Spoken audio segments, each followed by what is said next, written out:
Hello, I'm Archie Luxury, and welcome to the program Fuckers. Hello, fuckers.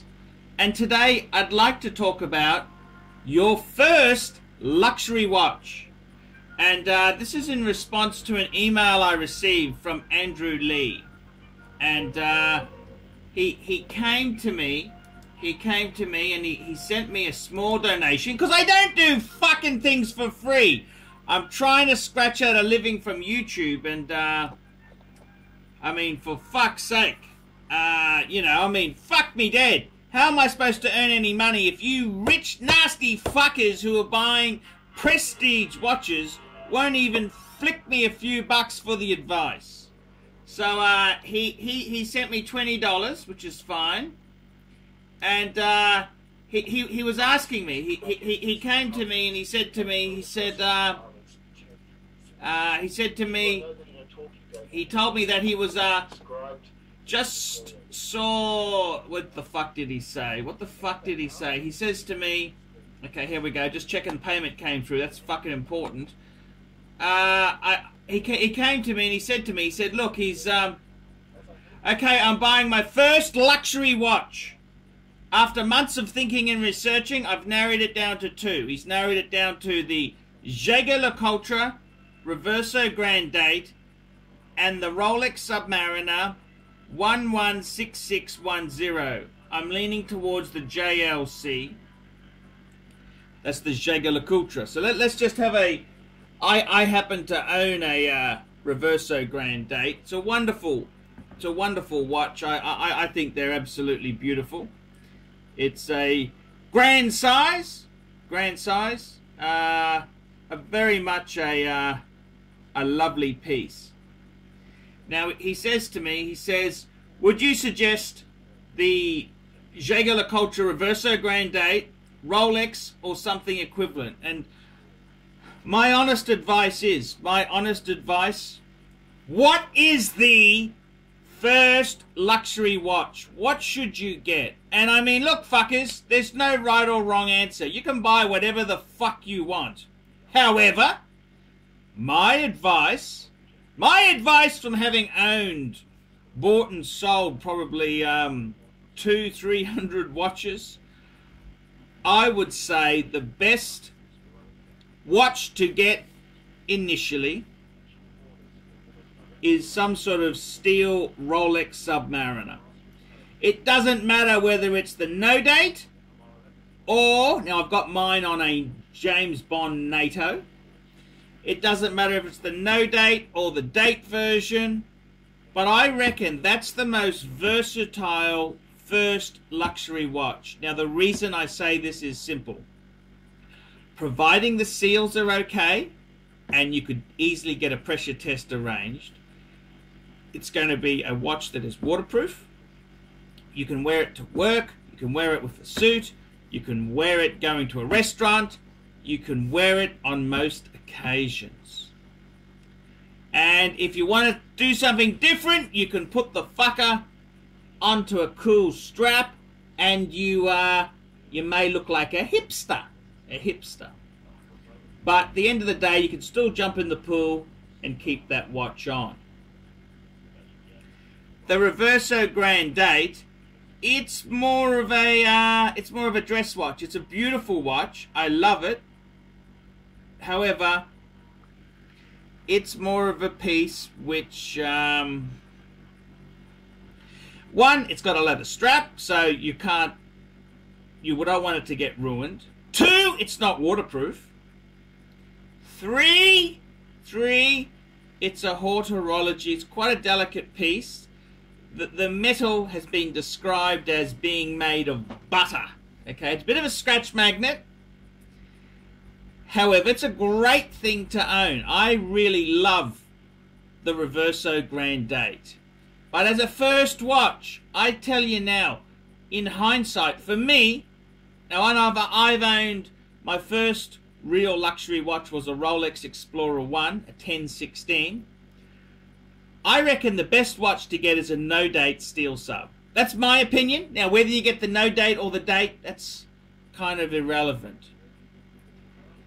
Should you go ceramic or non-ceramic? My honest opinion is, I reckon you're better off to go non-ceramic, because you go non-ceramic, just like this one here, much better. It's going to become a sort of a future collectible. I reckon the prices of the non-ceramics will rise because they're not making any more, and the ceramics become more popular. People think, oh, the non-ceramic was so much better, or, you know, it's just one of these kind of things. And the sweet spot is, I really love sapphire. I think sapphire, just for an everyday usable watch, is a great material.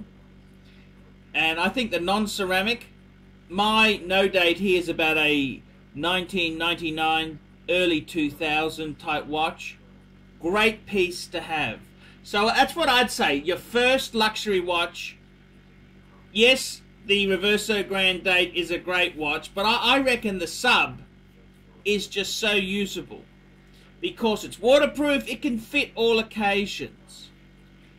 Now, the next question that Andrew Lee has asked. So that's my advice, okay? There's nothing wrong with the Reverso, but I reckon that's an ultimate second watch. That's your dress watch. This is your everyday usable watch. That two-piece collection, I reckon, would set most fuckers.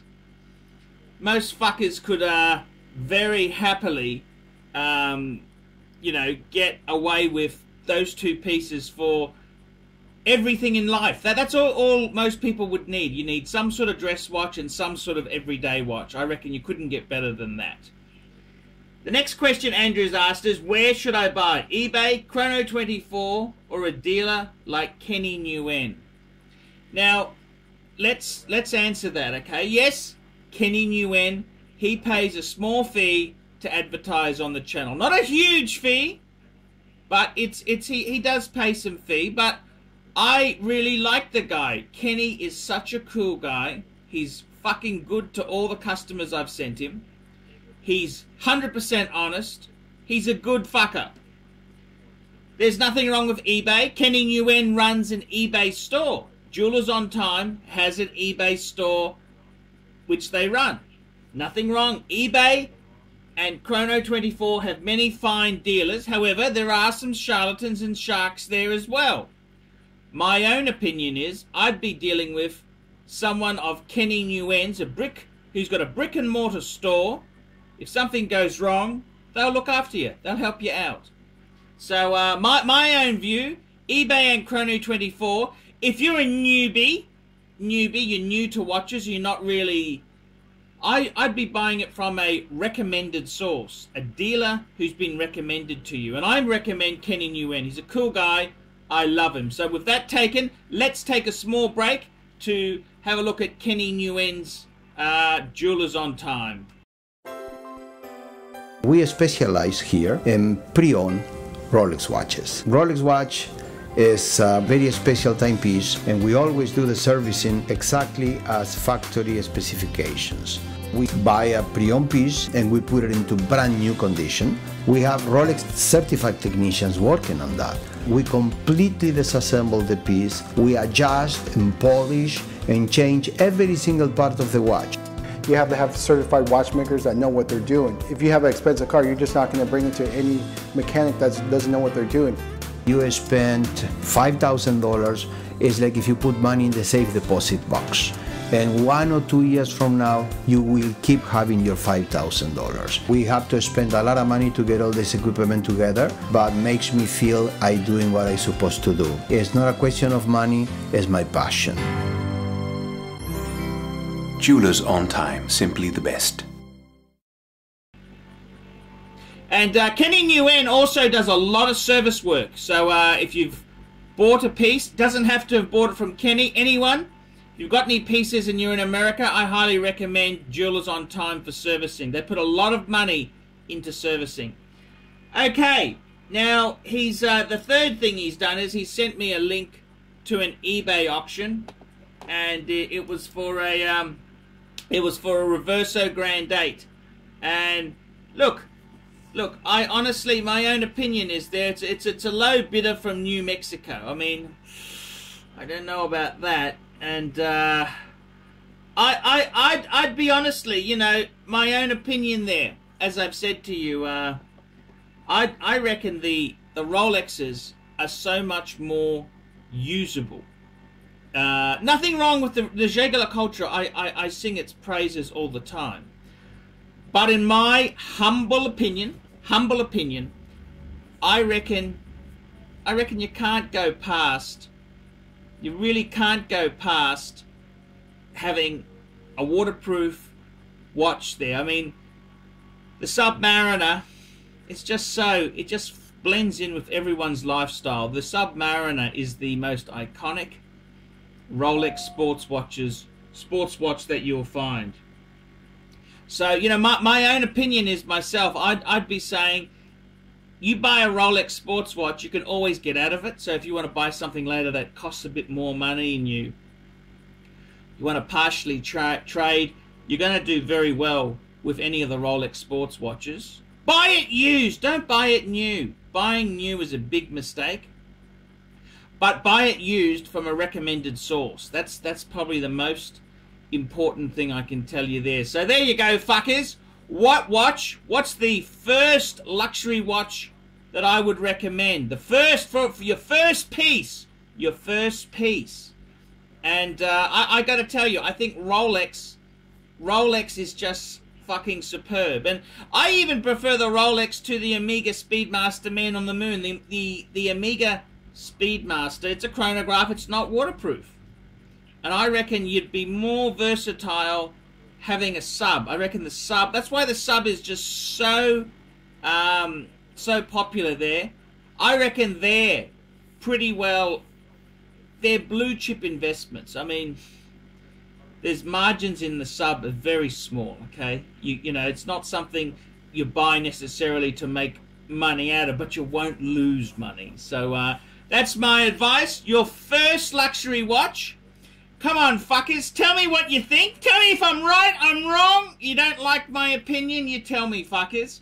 I'm Archie Luxury, and I recommend the Rolex Submariner as your first luxury watch. See you later, fuckers! Yeah, that should bring a few assholes out. We specialize in the repair of Rolex and Patek Philippe watches.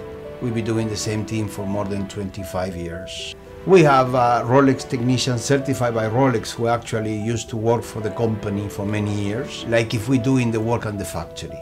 We completely disassemble the watch and we put it to work like brand new condition. When you get the pre-owned watch, it's like if you're getting a brand new unit. The only difference is the money.